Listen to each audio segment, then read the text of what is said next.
Por esta causa, dobro os meus joelhos perante o Pai, de quem toda família nos céus e na terra recebe o nome. E Efésios capítulo 2.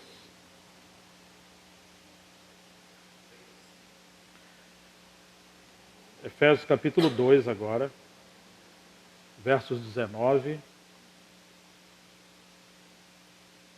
versos 18 e 19. Efésios 2, versos 18 e 19. Pois por meio dele, ambos temos acesso ao Pai no mesmo Espírito. Assim, não sois mais estrangeiros, nem forasteiros. Pelo contrário, sois concidadãos dos santos e membros da família de Deus. Vamos orar mais uma vez. Pai, em nome de Jesus, nosso Senhor, nós nos curvamos diante de Ti, rogamos a Tua preciosa graça, que o Senhor nos conceda espírito de sabedoria, de revelação, para que possamos ter os olhos abertos na Tua palavra e compreender a Tua vontade para esse tempo. Senhor, sopra sobre nós a Tua palavra, abra os nossos olhos, que Teu Espírito esteja trabalhando conosco, venha nos sustentar e venha, ó Deus, clarear a Tua vontade em nosso interior. Nós entregamos esse tempo, essa comunhão, esse lugar nas mãos do Senhor. Nós confessamos que sem o Senhor nada podemos fazer, mas nós estamos seguros que o ministério do Teu Espírito é presente entre nós. Por isso nós Te damos graças, no nome de Jesus, para a Tua glória. Vamos voltar a Efésios 3, versos 14 e 15. Por esta razão, dobro meus joelhos perante o Pai, de quem toda a família, nos céus e na terra, toma o nome, ou recebe o nome. Nós sabemos que a carta de Paulo aos Efésios é aquela carta onde ele atingiu o nível mais alto do seu ministério em relação à revelação do eterno propósito de Deus com o seu povo, a igreja. Como Paulo recebeu luz para penetrar no coração de Deus.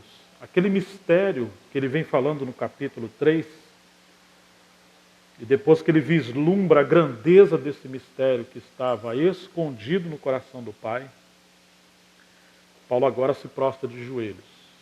E essa é exatamente a postura que todo aquele que realmente tiver revelação do propósito eterno de Deus, ele vai tomar. Ele se prostra, ele se rende. Há uma diferença muito grande entre você ler sobre o propósito eterno de Deus em Cristo e você ter revelação espiritual desse propósito. Porque quando você lê e apenas conhece, você ganha entendimento. Você passa a conhecer isso. Mas quando além disso você tem os olhos abertos, nosso coração é capturado pelo Senhor. Então nós ficamos assombrados pelo Senhor. Um temor entra no nosso coração, nós somos tocados pelo Senhor no nosso interior, porque essa visão mais profunda do propósito de Deus, ela vai nos atrair ao Senhor. Ela vai nos convidar para nos rendermos a Ele. Aquele que conhece apenas a periferia, ele continua seguindo o seu próprio caminho. Mas somente aquele que é afetado pela revelação do Senhor, ele é marcado pelo Espírito Santo no seu interior. E agora ele passa a considerar o propósito do Senhor. Um dos grandes problemas que nós encontramos hoje, no âmbito geral do cristianismo, é que há muito conhecimento e pouca revelação. E quando nós não temos revelação, o grande problema é que não está no conhecimento, mas está em que o homem faz com o conhecimento. Porque a revelação também nos humilha, a revelação ela nos leva de volta ao senhorio do nosso Senhor. De alguma maneira ela nos quebranta. Mas quando não temos revelação, o conhecimento incha, como disse Paulo. E nós agora caímos num mal, que é o orgulho, de fazer com que tudo que nós conhecemos, ele se torne algo para o nosso próprio benefício. Ao falarmos de família, por exemplo, nós corremos o risco de querermos saber como poder termos melhores famílias, como podermos ser melhores famílias. Ou, em outras palavras, como podemos evitar mais problemas e sermos família mais bem-sucedida. O problema não é esse.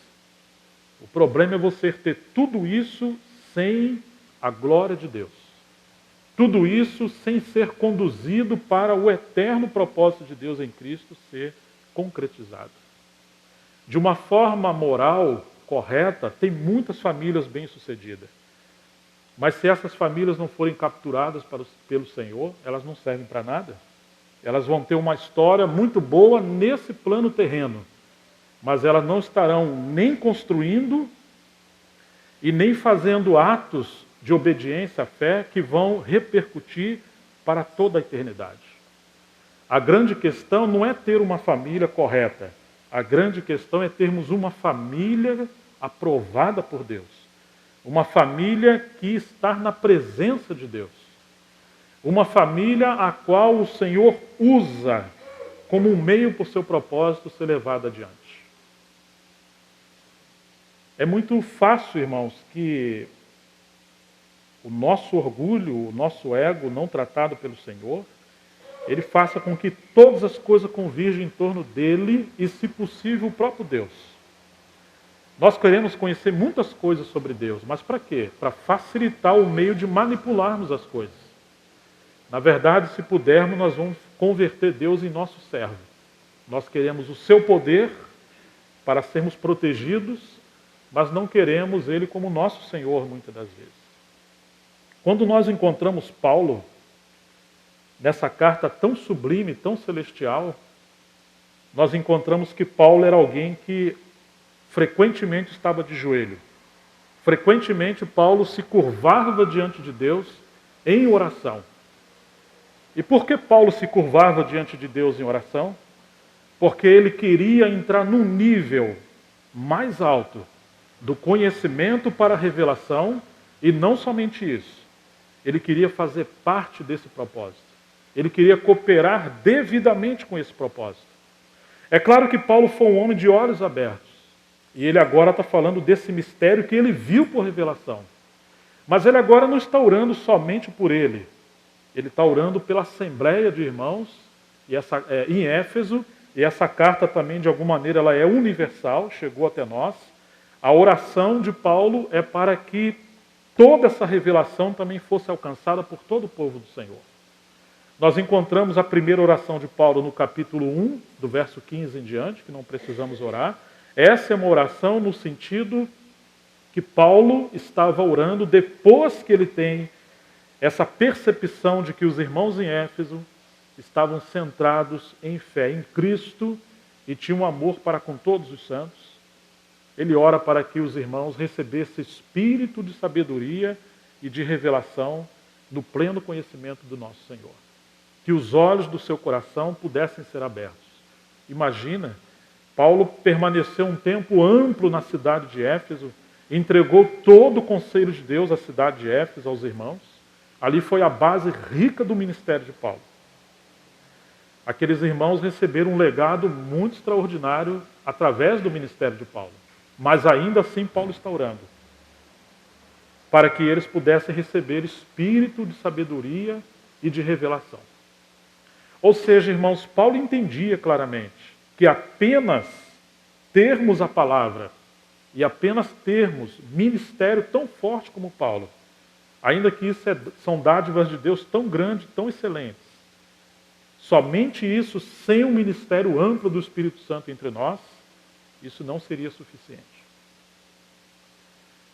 Então ele passa a orar para que houvesse espírito de sabedoria e revelação sobre a Assembleia dos Irmãos, para que os seus olhos fossem abertos.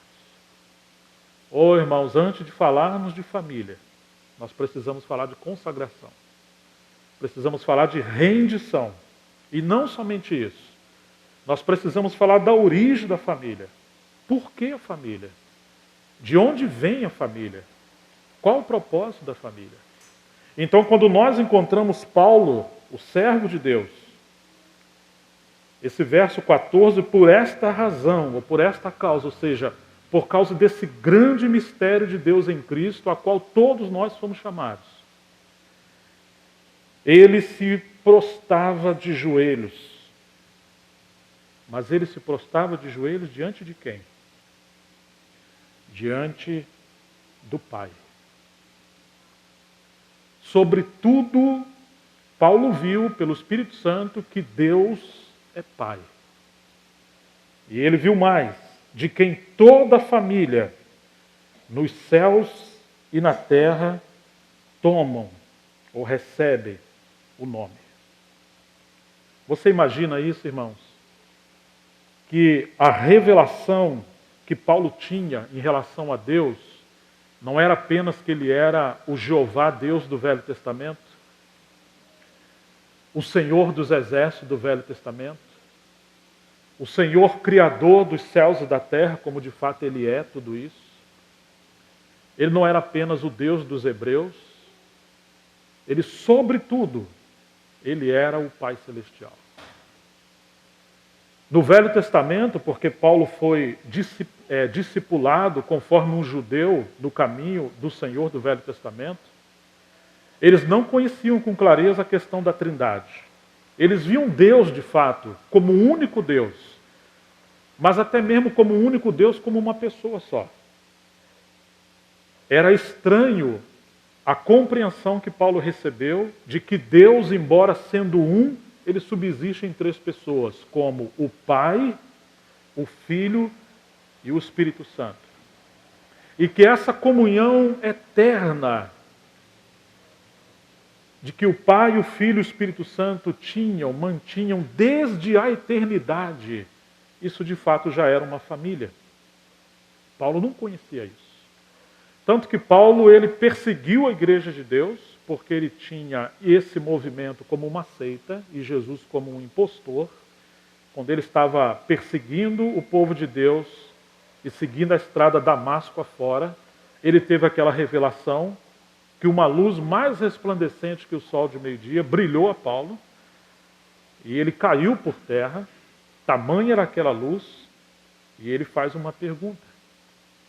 Após ouvir o Senhor falar com ele, Saulo, Saulo, por que você me persegue? Por que você está me perseguindo, Saulo? E ele pergunta, quem és tu, Senhor? O Senhor fala, eu sou Jesus a quem tu persegue. Só que quando Paulo fala, quem és tu, Senhor? Essa palavra Senhor é Kyrios, que significa no original, Senhor soberano. Amo. Naquela hora que Paulo ouviu aquela voz, e ele teve aquela revelação no seu interior, ele viu que aquilo que ele estava perseguindo, aquela pessoa, era o Senhor glorioso, mas ele não sabia até então quem era ou como era. Porque no capítulo 26 de Atos, verso 9, ele diz, a mim me pareceu fazer muitos males contra o nome do Senhor. Ele fazia o que bem lhe entendia, porque ele assim conhecia. Ele foi treinado para isso, aos pés de Gamaliel. Então ele não tinha revelação clara do Senhor, mas agora que a luz brilhou a Paulo no meio do caminho,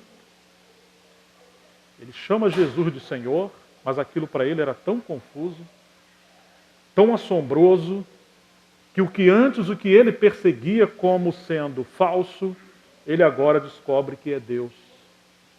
E que não apenas é Deus, mas que ele é a pessoa do Filho eterno do Pai.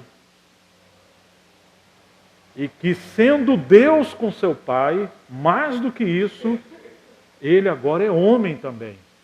Era o Messias que Paulo muito bem conhecia em todas as profecias do Velho Testamento. Esse Messias, o Verbo eterno de Deus, se fez carne e habitou entre nós.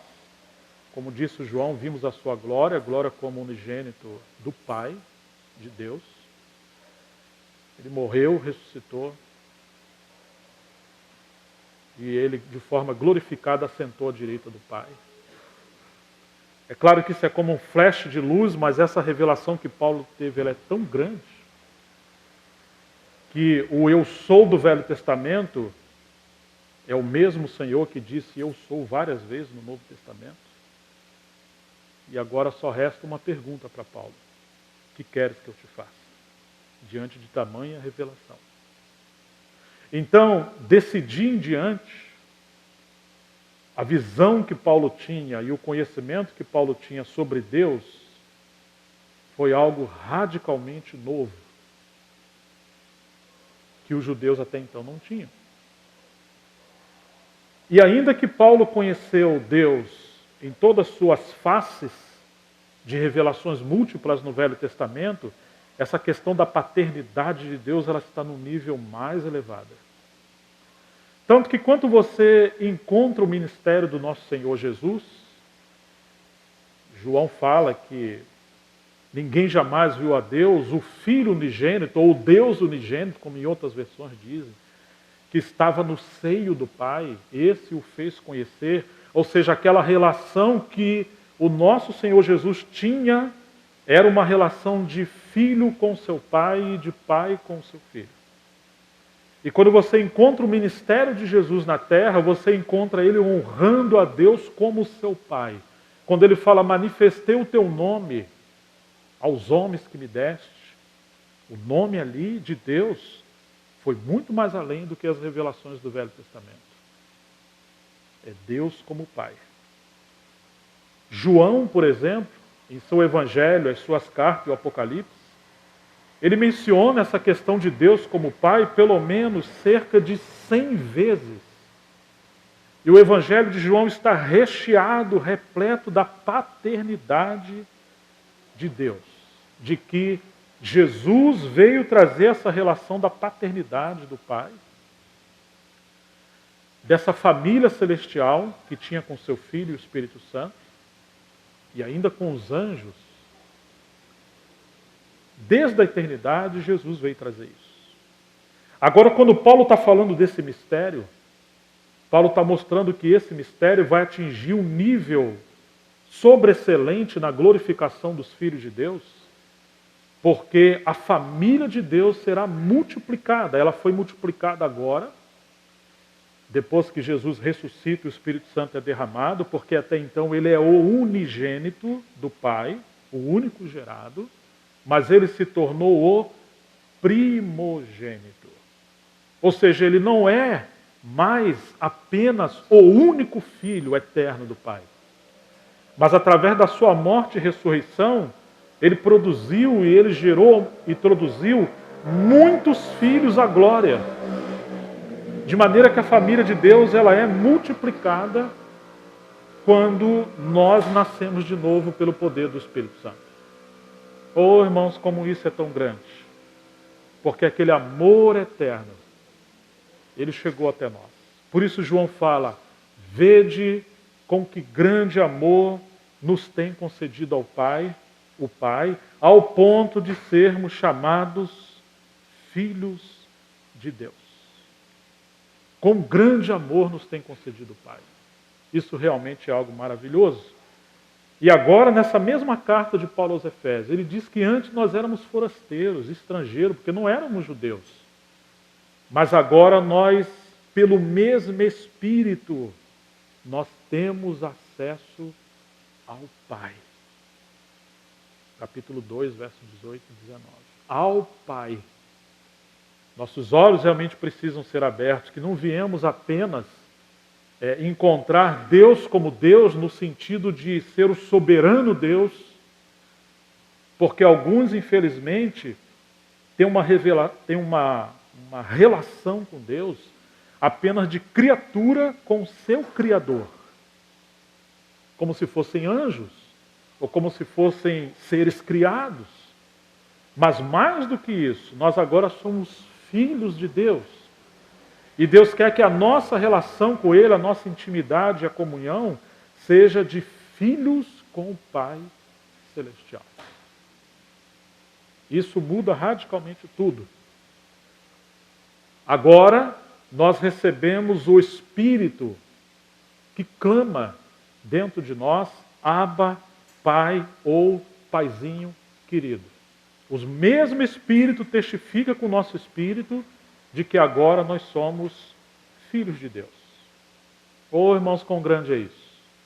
Porque não devemos ter uma relação apenas de criatura com o Criador. Ainda que fomos criados por Ele e Ele é o Criador. Mas Ele nos redimiu para uma relação muito mais íntima, muito maior. Por isso, Paulo, novamente vamos ler, por esta razão, eu dobro os meus joelhos perante o Pai. Como tem sido a nossa relação com Deus? Na verdade, os tempos que nós estamos vivendo, parece que se tornou um pouco anormal dobrar os joelhos. Um, por negligência, porque raramente as pessoas se consagram a Deus, e outras porque há uma liberdade que, na verdade, é uma libertinagem, de que o homem não precisa ter uma consagração tão intensa ao ponto de se prostrar a Deus. As pessoas, ainda que de fato é verdade que devemos orar a Deus em todo o tempo, e que pela fé Ele habita em nós e podemos falar com Deus em todos os momentos, mas essa vida secreta, essa devoção, esse entra no teu quarto, fecha a tua porta e Deus que te vê, ou teu Pai que te vê em secreto, vai te ouvir, vai te recompensar. Essa vida em secreta, é isso que Paulo está falando. De você ter um tempo a sós com o teu Pai. Isso tem se tornado algo raro. Mas quando Paulo orava, ele se prostrava de joelhos diante do seu Pai. E ele vai mais além, de quem toda a família nos céus e na terra tomam o nome. Em outras palavras, de onde ou qual é a origem da família? A origem da família é Deus. Mas Deus como Pai. Ele vai falar de toda a família nos céus e na terra. E aí, voltando aos céus, precisamos ver que ainda que os anjos não são filhos de Deus, mas a relação inicial que Deus tinha na sua criação, embora Ele criou como Criador, mas o seu espírito paternal é que permeava toda a sua relação com a criação no universo. De maneira que no livro de Jó, por exemplo, no capítulo 1, diz que os filhos de Deus se apresentavam diante de Deus. E os filhos de Deus ali eram anjos e não homens. E aí Satanás se infiltrou ali. Depois no capítulo 38, verso 7, diz que Deus está perguntando a Jó aonde estava Jó quando o Senhor estava estendendo os céus e criando a terra. Quando as estrelas da alva cantavam e os filhos de Deus, ele usa esse termo, louvavam o Senhor, bailavam diante do Senhor. E ali filhos novamente são anjos. Em outras palavras, eles não eram filhos por natureza, eles eram criaturas, mas que a relação que Deus tinha era uma relação de paternidade. Ele queria que o ambiente no universo fosse um ambiente de família, e não meramente um ambiente despido dessa relação familiar. Infelizmente, um dia, um desses seres que Deus tratava com tanta nobreza e entregou responsabilidades espirituais, ele se rebelou contra Deus. Diz as Escrituras, no livro de Isaías e também no livro de Ezequiel, que por causa da sua formosura, ó querubim ungido, o orgulho saltou no seu coração.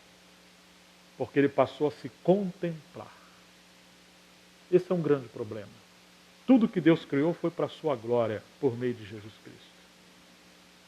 Ah, mas um dia aquele querubim deixou de contemplar a face do nosso Senhor. E ele passou a se contemplar. Esse é o problema quando o homem ou quando a família passa a olhar para ela ou para ele mesmo. E aí ele passou a se exaltar por causa da sua beleza, mas a beleza refletia apenas a glória de Deus. E não que o querubim ungido por si mesmo era ou tinha alguma coisa, como se ele pudesse criar alguma coisa. E aí a soberba entrou no seu coração. E ele não se contentou com o limite que Deus lhe deu. Ele quis algo mais. Ele quis se assenhorar do trono de Deus. Ele quis usurpar esse lugar. Ou seja, ele perdeu aquela posição que Deus lhe deu de honra, de servir a Deus e de viver para a glória de Deus. Então ele foi lançado dos céus para a terra. Então esse aspecto da família de Deus nos céus, que na verdade a família no sentido íntimo da palavra é a comunhão do Pai com o Filho no Espírito Santo, e que tudo que permeava o universo, essa festa, essa glória que os anjos participavam, era a extensão desse espírito paternal de Deus na sua casa. Isso foi afetado, esse ciúme, essa inveja. Satanás foi lançado por terra. Então Deus criou o homem. Por que Deus criou o homem? Porque Deus queria que a sua família, a sua paternidade, fosse estendida a todo o universo através de Adão e Eva. Mas um dia Satanás se infiltrou naquela relação e ela seduziu o homem a almejar coisas sem Deus. A buscar um conhecimento que o tornasse tão grande, tão poderoso. Na verdade, o homem não poderia ser como Deus. Mas o inimigo semeou isso no coração do homem. E novamente, agora aquela família humana, que no caso Adão e Eva, foi afetada. Irmãos, como Satanás odeia a família. Adão e Eva, entre outros, tiveram 2 filhos. Caim e Abel. E você sabe o que aconteceu. O apóstolo João diz que Caim era do maligno. E ele assassinou seu irmão. Você pode imaginar isso? A Bíblia chamar, o livro de João fala isso, dos filhos de Deus e dos filhos do diabo. Quer dizer que Satanás agora quis uma família. E ele quis uma família conforme a sua imagem e a sua semelhança. Se você considerar a questão da maneira de Satanás ser, nós vamos descobrir algo estranho. Que o grande problema é que o inimigo, ele passou a desfrutar de tudo que Deus lhe deu, os seus dons, sua sabedoria, seu conhecimento, os anjos que Deus colocou debaixo da sua autoridade, tanto que 1/3 dos céus foram lançados para a terra. O inimigo ele não renunciou tudo que Deus deu para ele. Pelo contrário, ele passou a desfrutar de tudo isso. Mas o grande problema não é esse. O grande problema é que o inimigo desfrutou de tudo isso, só que para ele. Em outras palavras, irmãos, como se identifica a família do diabo na terra? É porque são grandes homicidas, é porque são... Não é bem exatamente isso aí. Isso aí, digamos, é apenas a consequência do pecado se manifestando, a natureza do pecado. Mas a raiz do problema não é esse. A raiz do problema é aquela que aparece na oração do nosso Senhor Jesus, quando ele ensina os seus discípulos a orar. Como é que Jesus começa a ensinar os seus discípulos a orar? Você lembra qual é a primeira frase? Pai nosso que estais nos céus. Por favor, mais do que querer Deus como Deus, vão além. Queiram Ele como Pai, para uma comunhão mais íntima. Porque isso vai falar da sua identidade de filhos. De filhos. Outra coisa, o Pai não é só teu e nem só meu. O Pai é nosso. Então, isso fala da família de Deus. Nós não podemos ferir esse relacionamento que, por graça, Deus nos deu na comunhão de muitos filhos que Ele está trazendo à glória. É uma família para Ele. Santificado seja o teu nome, ou seja, não podemos fazer nada que fira a santidade de Deus como nosso Pai. Isso é muito sério, irmãos. Porque quando nós vemos a Deus como nosso Pai, significa levamos o nome dele sobre nós. Então agora tudo que nós como seus filhos fizermos que fira a santidade de Deus, vai macular também o seu nome. Ele quer que o filho se pareça como o seu pai. E como é o seu pai? Esses dias eu falava com umas pessoas, em uma determinada cidade, alguém lê um livro lá sobre calvinismo, e aquilo entrou como um vulcão em erupção. E as pessoas conversando, e alguém falou que pregou o evangelho no ônibus, e falou para a pessoa, não, você está ouvindo, mas se você não quiser receber o Senhor, você tem seu livre-arbítrio. Quando ele falou a palavra livre-arbítrio, o outro quase enforcou ele. Né? Ô irmão, que história é essa de livre-arbítrio? O homem não tem livre-arbítrio. E aí você já conhece um pouco sobre isso. Né? Entrou aquela discussão. E normalmente num ambiente desse, até o tolo quando se cala, passa por sábio. E eu fiquei quieto. E depois de muito tempo estranharam que eu fiquei quieto. Eram vários irmãos que pedem ajuda para nós. Falou, Gerson, o que você acha? De fato, Deus não elegeu alguns para o inferno e outros para o céu, em outras palavras, né? E aí eu olhei aquilo e falei, rapaz, são os irmãos novos, né? Assim, na revelação, por que vai entrar nisso, irmão? Né? Vamos falar sobre o Pai, né? Sobre a comunhão com Deus em Cristo, tem tanta coisa importante, mas enfim, não que isso não seja importante, mas não é o assunto, esse campo de gladiação de teólogos da reforma, devemos transitar devagar com isso aí. E ele falava que o homem nem sequer vontade tem, que mesmo quando o homem crê, na verdade não foi ele que creu, foi Deus que creu através dele. Nem para dar amém o homem serve, né? Isso é um hiper-calvinismo, acho que nem Calvino viu isso aí. Mas enfim.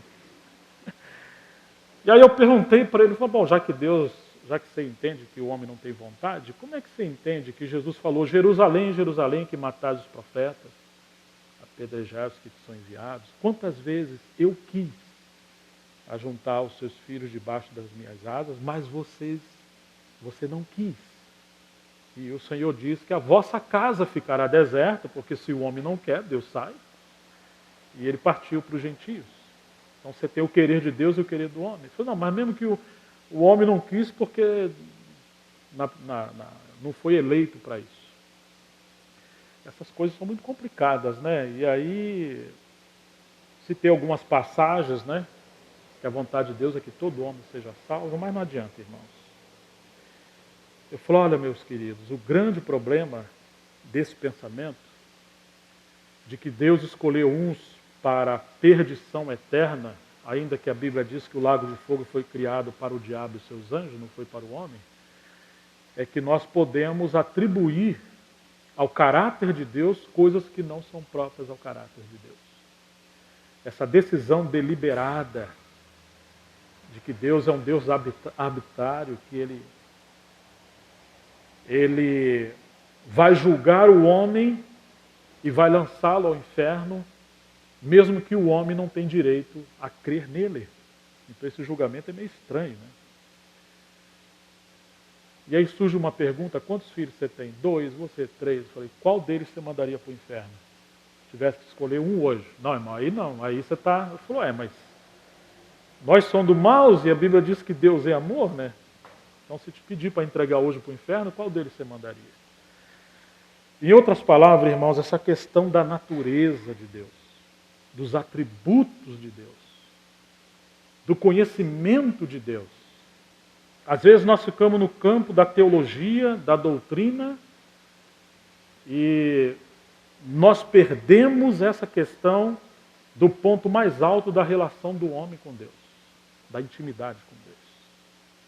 E quando você encontra Paulo falando desse texto, ele fala que toda a família nos céus e na terra tomam ou recebem o nome de Deus, ou seja, que a família procede de Deus, ela tem a sua natureza, a sua origem em Deus, e não somente isso. A família subsiste para representar a Deus, a sua paternidade na terra. Puxa vida, irmãos. Por isso que, seguindo a oração do nosso Senhor aos seus discípulos, quando ele diz: santificado seja o teu nome, e ele diz: venha a nós o teu reino, seja feita a tua vontade, assim na terra como nos céus, o pão nosso de cada dia nos dai hoje. E o que mais que ele fala? Não entendi. Tem mais umas coisas aí que ele fala, né? Ele fala, né, pra gente, ele nos dá, vamos nos conceder graça para perdoar aqueles que nos ofenderam, né, assim como ele perdoa, para a gente não ficar retido. Mas tem uma frase no meio dessa oração que ele fala: livra-nos de cair em tentação. Quando ele fala: o pão nosso de cada dia nos dá hoje. Lembra disso? Tem na Bíblia de vocês? O pão é nosso, o pão não é teu. O grande problema é que quando alguém tem muito pão, ou vamos dizer assim, muita provisão, e muitos às vezes não têm provisão e são demasiadamente pobres, e o pobre ora a Deus: Senhor, por que eu estou sem provisão? O Senhor não provê a provisão? Não, meu filho, eu provi sim. Só que o pão é vosso, e alguém achou que o pão é dele. Eu sou o pai só dele, não dos outros. E ele está retendo o pão. Um dia nós vamos dar conta diante do Senhor de como nós estamos administrando aquilo que Deus nos deu na mordomia. O pão representa a provisão, o pão nosso de cada dia. Depois que inventaram o cartão de crédito, essa questão do pão de cada dia, a gente faz compra mensal, né? Antigamente era cheque, né? Hoje é mais cartão de crédito. Não tem problema você usar cartão de crédito, mas, irmãos, essa dependência do pão de cada dia, você está comendo diante do seu Pai.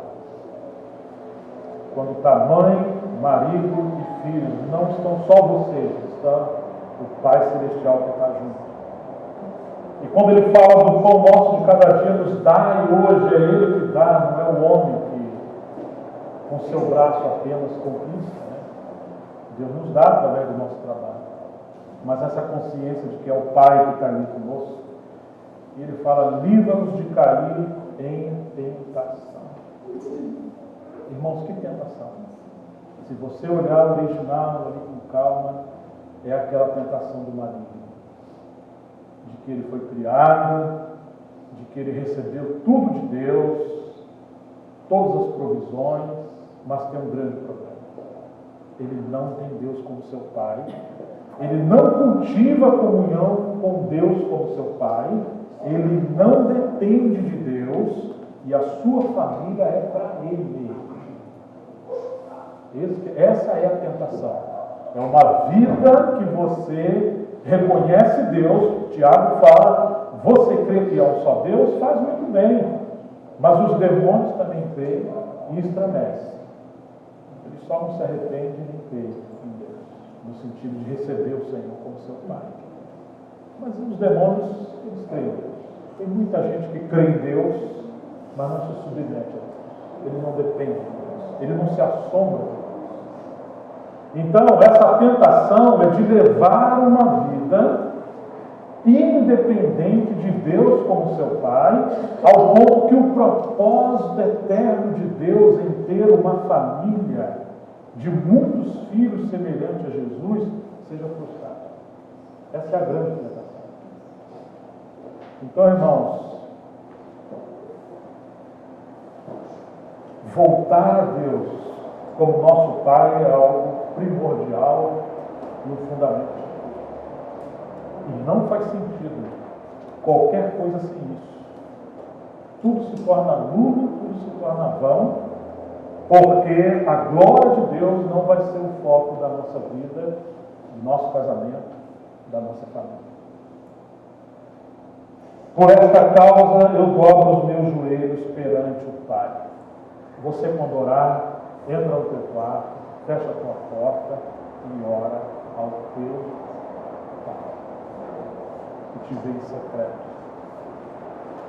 Em primeiro lugar, tem a questão da identidade, a importância de ver a Deus como nosso Pai. Em segundo lugar, irmãos, toda família que procede de Deus como nosso Pai, ela tem tanta implicação porque vai mostrar que a maior missão de um homem é representar a paternidade de Deus aos seus filhos. E aqui está a grande questão. Nós queremos falar de família, queremos focar sobre família. Mas o que é família? E para que é família? Eu tenho uma anedota, né? O Roger lembrou disso hoje. Eu tenho 3 filhas, né? Muito bonitas, puxaram muito o pai. E a mãe também, mas mais o pai. Eu creio nisso, que é. E aí eu falo, né, que quando aparecer um jovem lá em casa querendo namorar minhas filhas, ou casar com minhas filhas, né? Se eu ouvir ele falando que quer casar com minhas filhas para ser feliz, eu vou soltar o Rottweiler em cima dele. Ou eu comprava uma 12 ou arrumava um Rottweiler. Então eu arrumei um Rottweiler. Não está liberada ainda a arma, né?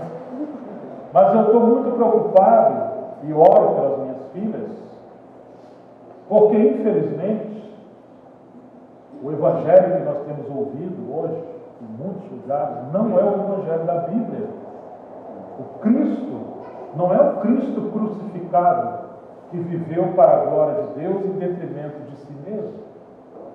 E os propósitos do coração do homem, a começar com os jovens, não são perfilados pelo caminho da cruz, onde se aprende, quer comares ou bebais ou façais qualquer outra coisa, façam tudo para a glória de Deus. De maneira que hoje o jovem, a criança, a família, tem desejado muitas coisas, mas não para a glória de Deus, e sim para si mesmo.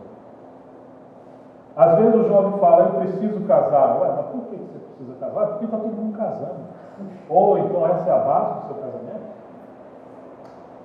Está vendo? Não, eu preciso casar porque Paulo falou que não é bom que o homem esteja só. Ué, mas será que esse é o pensamento máximo de Paulo? Ou se essa é uma conjuntura para atingir um propósito maior? Não, eu preciso casar porque Paulo falou que é melhor casar do que viver abrasado. Então, você vai casar simplesmente pensando num suprimento de uma necessidade humana, biológica, fisiológica. Quantas crises existem nos casamentos hoje? Porque as pessoas casaram para ser felizes. Outros casaram para sair de casa por causa da sua crise com a falta de paternidade dentro de casa. Outros casaram por vários outros motivos. O grande problema, irmãos, é que nossos jovens não estão preparados para o casamento. Nós temos cometido um grande erro em não treinar os jovens para esse passo tão importante para o casamento. E as pessoas estão se casando e se dando em casamento como nos dias de Noé. Casavam, davam-se em casamento, comiam, bebiam até o dia que Noé entrou na arca e eles não perceberam. Ou seja, o casamento não é o problema, o comprar e vender não é o problema, a família não é o problema, mas qual era o grande problema na época de Noé? Não foi Deus que deu a chuva, as plantas, o fruto da terra e ainda o casamento? Sim. Mas eles não faziam essas coisas centradas em Deus, eles faziam essas coisas centradas nele e Deus. Esse foi o motivo. Que grande problema era esse? E o Senhor reclamou disso. O irmão Batmani gastou cerca de 1/4 do seu ministério só tratando de problemas de família. E ele fala o seguinte, que aqueles que já casaram, nós só temos que rogar que eles tenham paciência e misericórdia para lidar uns com os outros nas crises da sua relação como marido, mulher e família. Porque muitos não foram preparados para viver uma vida como família diante do Senhor. Mas os jovens sim. nós ainda temos tempo de treinar os nossos jovens para eles saberem com mais clareza sobre o propósito de Deus em relação ao casamento, em relação à família. De maneira que, irmãos, hoje se fala muito de restauração de igreja, de edificação da igreja, de sair da Babilônia, voltar para Jerusalém. Mas não existe restauração de nada se essa restauração não atingir a nossa família. A restauração que o Senhor está nos convocando, ela é uma restauração integral e não parcial. Ela não é uma restauração meramente espiritual, mas ela é espiritual que permeia toda a humanidade e as instâncias da humanidade, das responsabilidades do homem como ser social e como família. Por isso que é algo tão grande e que, se de fato houver um crescimento em relação a isso, isso vai ter que afetar drasticamente a nossa família. Então precisamos voltar ao início de tudo. Por esta razão, por causa desse propósito eterno, por causa desse mistério, por causa desse plano tão glorioso que Deus viu ao ponto de enviar o seu Filho, e que Paulo viu isso, Paulo dobrava os seus joelhos perante o seu Pai. E ele fala de quem toda a família nos céus e na terra toma o nome. Oh, irmãos, toda família nos céus e na terra toma o nome.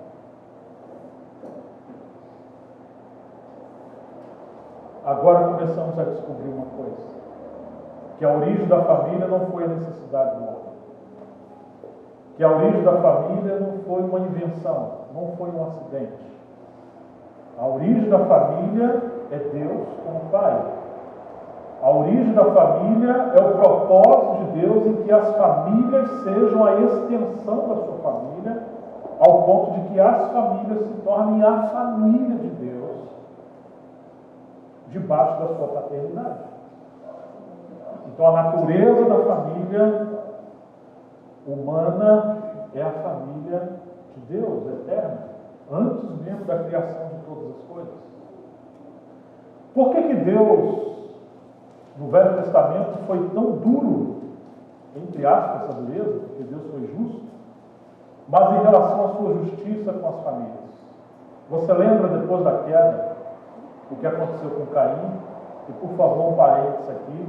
Caim, assim como Abel, ele viu os caminhos de Adão, ele sabia da história de Adão, ele sabia de como Deus queria que o homem sacrificasse para ele, representando a redenção, mas Caim cultivou uma vida por si mesmo e sem Deus.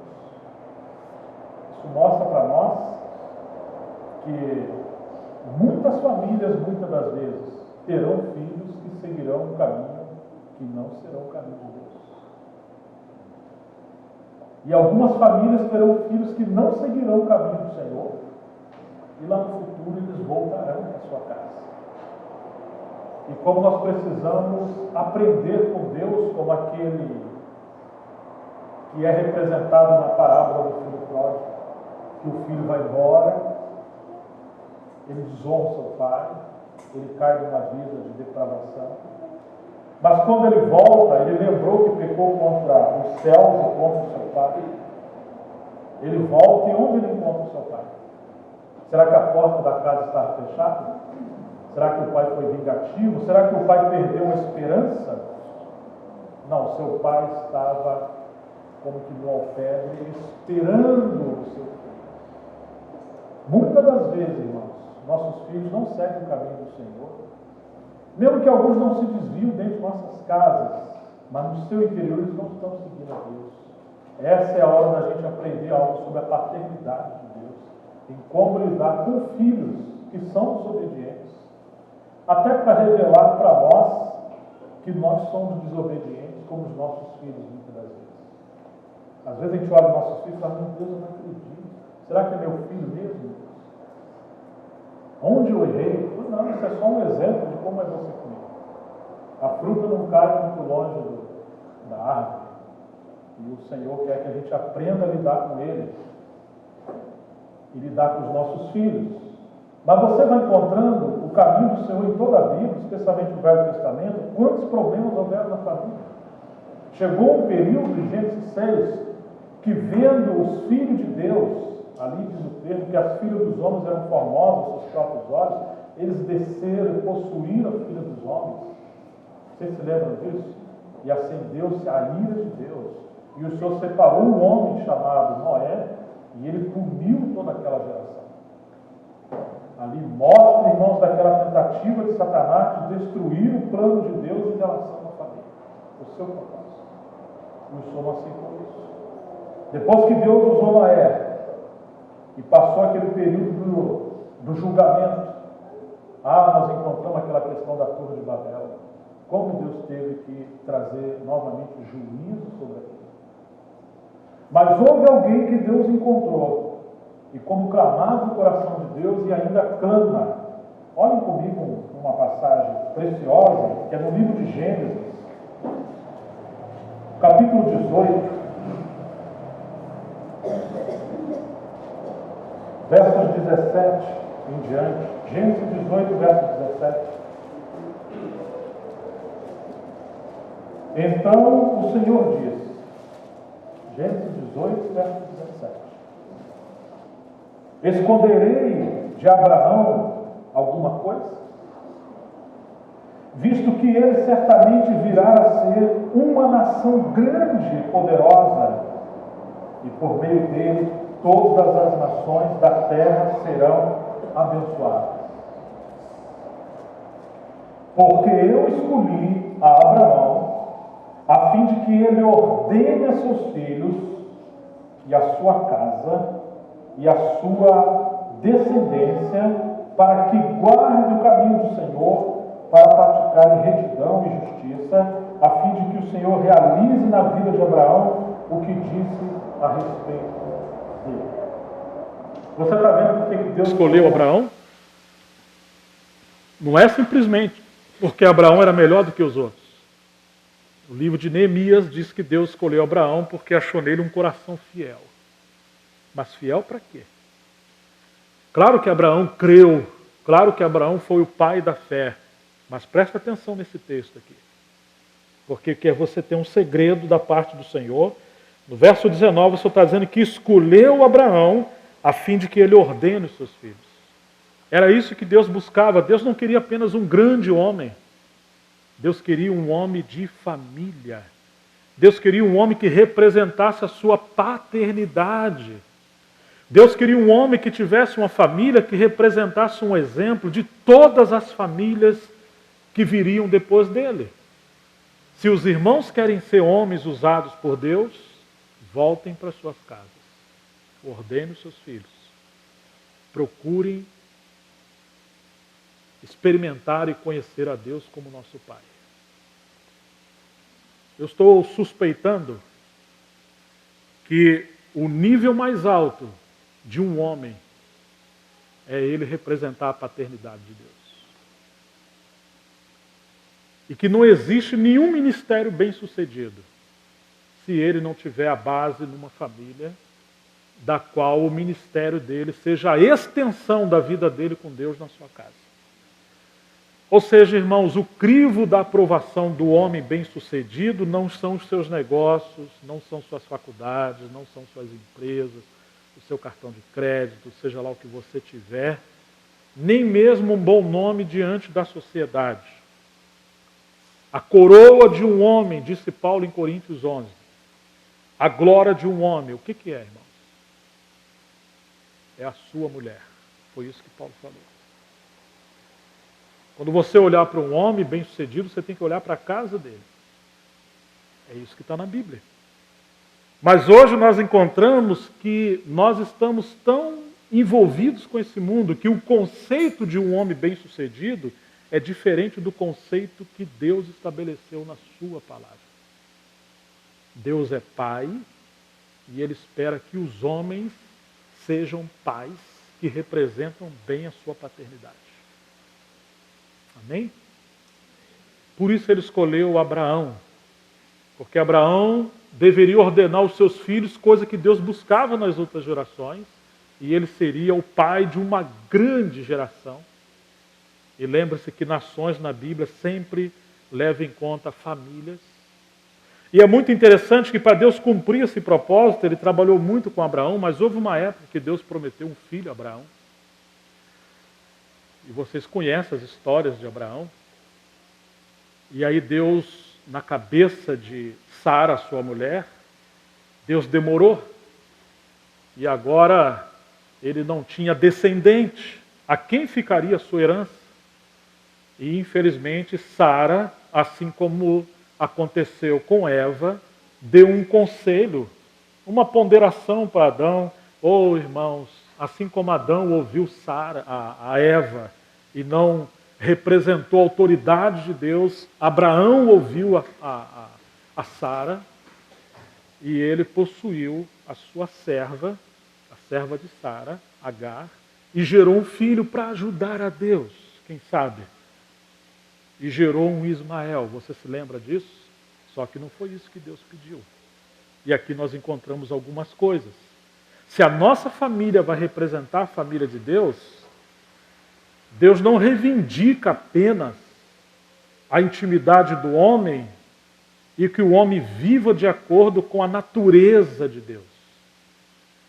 Mas Deus também reivindica que a mulher, ela também viva conforme a natureza de Deus. Porque a Eva deu um conselho para Adão e que de alguma maneira seduziu Adão a tomar um caminho fora dos princípios do Senhor.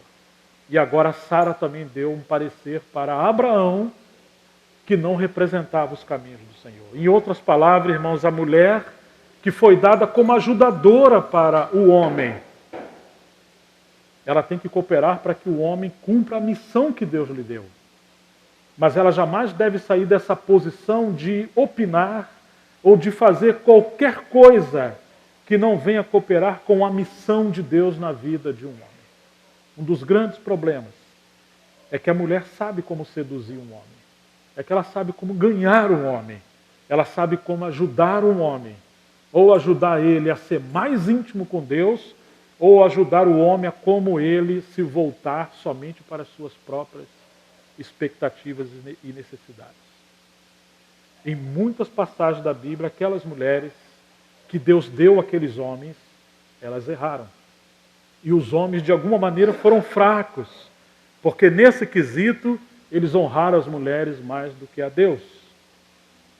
Mas se toda a família entender que a natureza da família na terra é a natureza celestial, e que o papel do homem na terra é representar a paternidade de Deus, e que o homem precisa ser cabeça na sua casa, mas que não existe, de fato, meios do homem exercitar essa autoridade espiritual, se ele também não for um homem que toma Cristo como seu cabeça. Porque a maneira do homem ser cabeça não é exercendo um autoritarismo, mas é ele morrendo como Cristo morreu, para que a vida de Cristo passe através dele para ganhar sua família e suprir a sua família. Se o homem não tiver essa vida alinhada com a vontade de Deus, ele sempre vai fracassar e ele vai achar que a sua grande missão é agradar sua mulher e seus filhos. Por isso que hoje o conceito de bons maridos é um marido que é trabalhador, não deve nada a ninguém, põe a compra dentro de casa, passeia com seus filhos, ele até reúne, canta bonito, às vezes cita uns versículos até a hora. Irmãos, faltam homens na igreja. Que sejam homens absolutos no sentido do papel de representar a autoridade de Deus na sua casa e entre os homens. Como o Senhor quer isso de volta?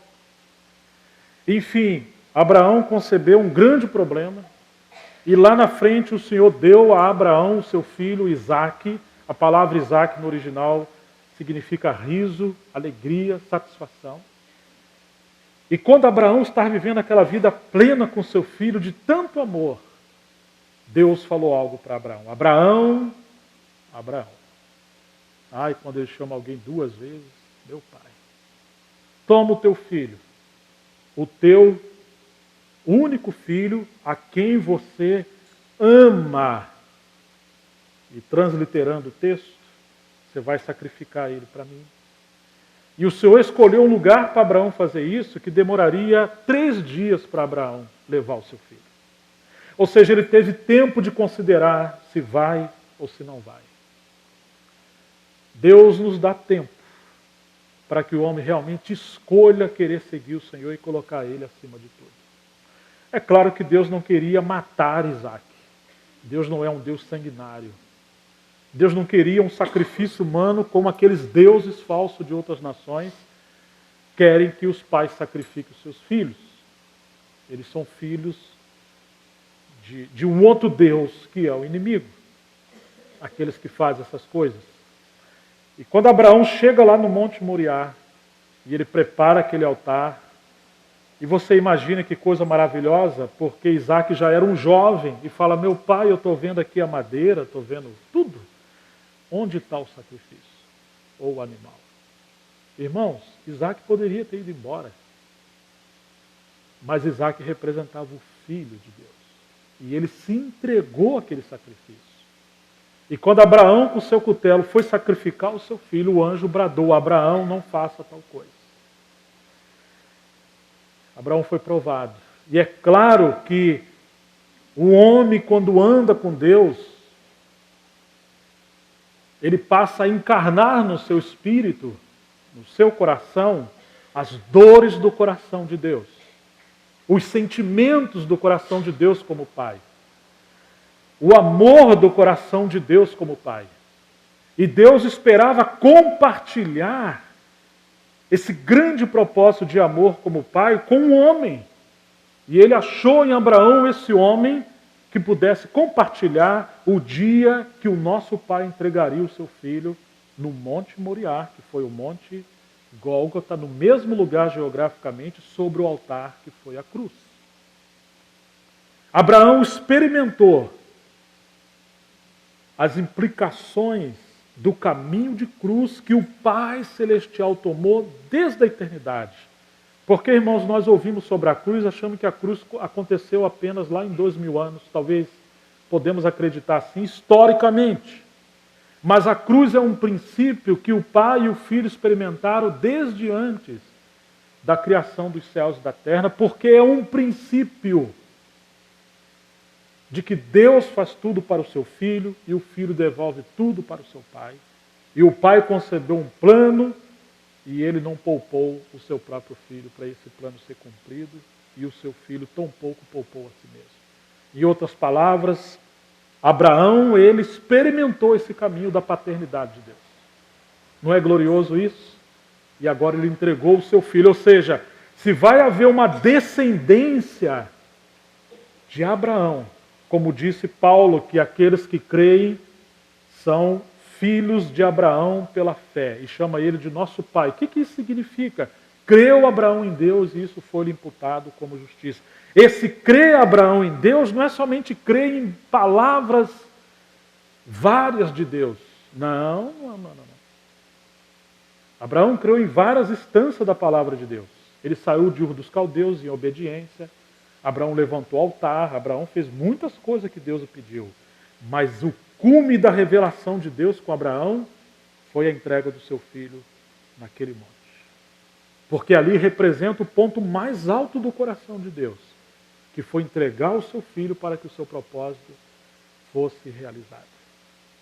Se vai haver várias famílias que vai realizar o propósito de Deus, essas famílias precisam conhecer esse coração do sacrifício de amor. E Deus escolheu Abraão para isso. Agora, irmãos, nós encontramos Abraão construindo uma carreira com o seu filho e com a sua família, ao ponto de que as pegadas de Abraão, diz as Escrituras que Abraão foi chamado de profeta, não porque Abraão profetizou, mas porque a vida de Abraão foi uma profecia. Deus espera que as famílias sejam uma profecia. A vida das famílias, o viver das famílias, sejam aquelas cartas abertas que Paulo fala em Coríntios, 2 Coríntios 3. Ou que homem foi Abraão? E aí Deus fala, eu sou o Deus de Abraão. Por quê, irmãos? Porque Abraão viveu as implicações da paternidade de Deus e Abraão semeou isso no coração do seu filho, Isaac. E Isaac, de alguma maneira, passou isso a Jacó, com todos os deslizes da família de Jacó, mas lá no final, você vai encontrar que Jacó foi também capturado por Deus. Ou seja, que aqueles homens que Deus usou no Velho Testamento foram homens que Deus lavrou esse coração de paternidade, ainda que os filhos de Jacó deram tantos problemas. E ainda que você vai encontrar Deus punindo, por exemplo, Eli era um sacerdote que servia a Deus, mas os seus filhos, a Bíblia diz que chamou eles de filhos de Belial. Belial representa o diabo. Por quê? Porque eles não seguiram o caminho do seu pai, o caminho de Deus. Só que aconteceu uma coisa. Eli, ele foi tardio em corrigir os seus filhos. E o que Deus fez com ele? Deus feriu ele. Deus disciplinou ele. Não se pode honrar mais os seus filhos. Não se pode honrar mais a sua mulher. Ninguém pode honrar mais alguém do que o próprio Deus. E nós vamos encontrar a disciplina de Deus em Davi, quando Davi cometeu coisas que desonrou a paternidade de Deus.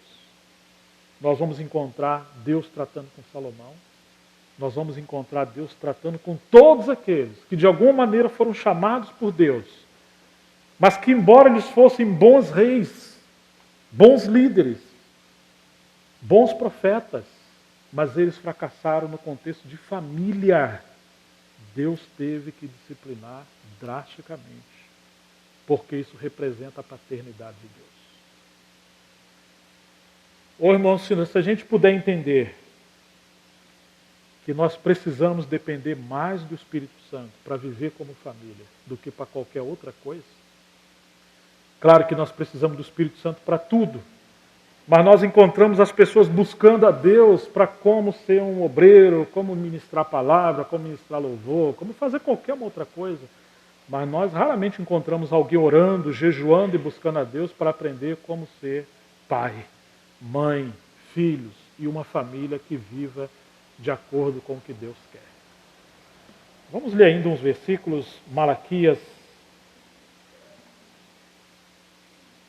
E nós já estamos terminando.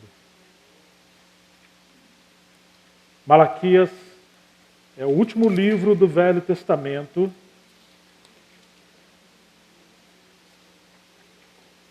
Capítulo 2.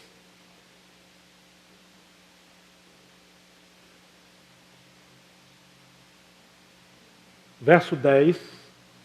Malaquias 2, verso 10. Não temos todos nós o mesmo Pai? Não fomos todos criados pelo mesmo Deus?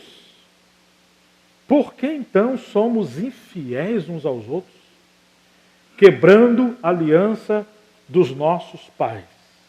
Judá tem sido infiel. Uma abominação foi cometida em Israel e em Jerusalém, porque Judá profanou o santuário do Senhor, o qual ele ama, e se casou com a filha de um Deus estrangeiro. O Senhor eliminará das tendas de Jacó o homem que fizer isso, seja ele quem for, e o que traz oferta ao Senhor dos exércitos. Além disso, ainda cobris o altar do Senhor de lágrimas, choros e gemidos, porque ele não olha mais para as ofertas, nem as aceita das vossas mãos com prazer. Mesmo assim me perguntais, por quê?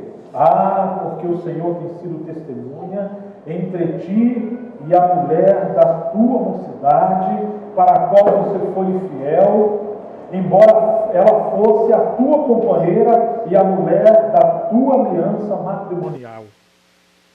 Não foi o Senhor que fez deles um só?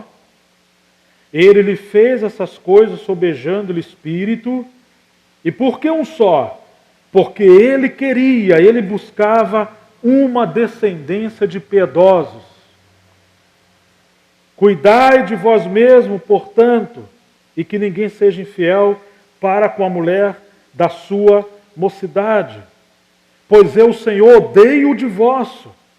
Eu também odeio aquele que se veste de violência, diz o Senhor de Israel. Portanto, cuidais de vós mesmo, diz o Senhor dos exércitos, e não sejais infiéis. O Senhor fala, em outra versão atualizada, que ele foi testemunha da nossa aliança com a mulher da nossa mocidade. Ou seja, quer dizer que quando nos casamos, não são apenas os parentes, os amigos que estão ali, a Bíblia está dizendo que Deus foi testemunha. Os céus estão ali. A família celestial está ali. E Deus espera que a família que agora está nascendo, ela represente a família de Deus. Que o homem não case para si mesmo. Que o homem não case apenas para suprir as suas necessidades. Mas Deus espera que o homem case para a glória de Deus. E agora o Senhor está chocado e aborrecido, porque esse livro de Malaquias ele vem depois do livro de Neemias, quando o povo voltou da Babilônia para Jerusalém. E lá da Babilônia, eles aprenderam a desonrar o casamento. E eles deixavam as mulheres da sua aliança, o casamento, e se davam com mulheres estrangeiras. Eles praticavam a poligamia. E Deus está dizendo que não. Que se eles voltam agora para ser uma nação do Senhor, Ele queria famílias consagradas a Ele. E agora o Senhor está dizendo que por que Ele busca uma família assim, como Ele estabeleceu em Abraão? Porque Ele quer uma linhagem, uma descendência de filhos piedosos. Filhos que vão viver para a glória de Deus. Famílias que vão se consagrar a Deus, assim como Ele conseguiu isso em Abraão. Amém, irmãos?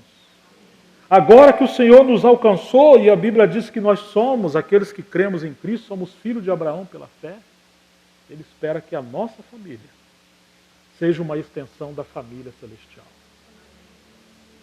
Oh, irmãos, e tem tantos assuntos práticos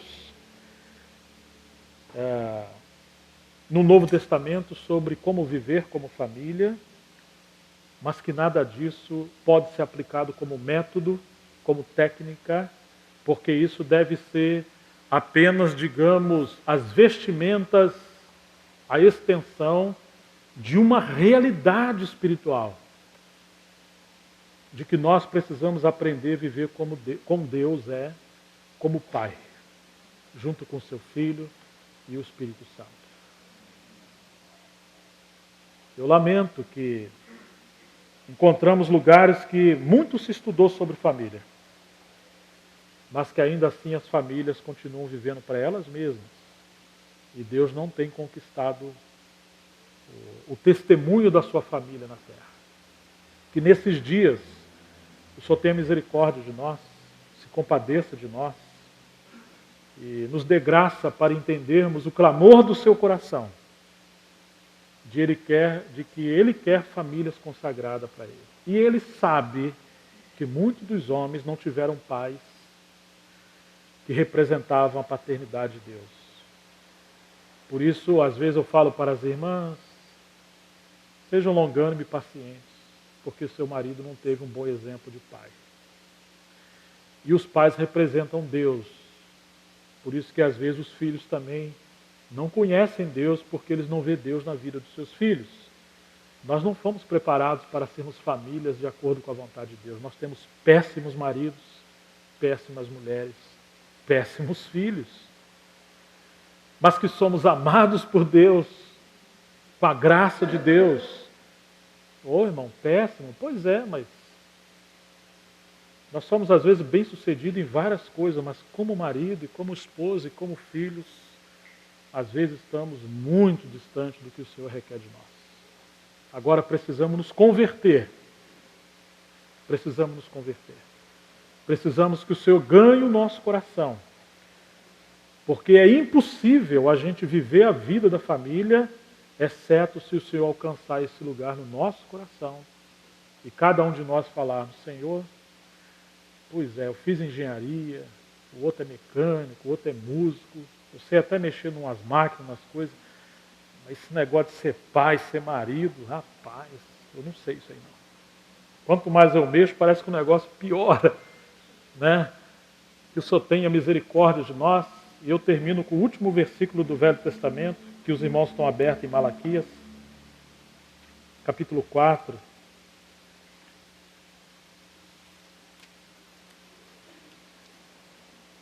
Verso 4. Malaquias capítulo 4, verso 4.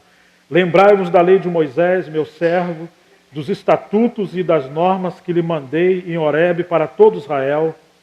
Eu vos enviarei o profeta Elias antes que venha o grande e terrível dia do Senhor, e ele converterá o coração dos pais aos filhos, e o coração dos filhos aos seus pais, para que eu não venha e fira a terra com maldição.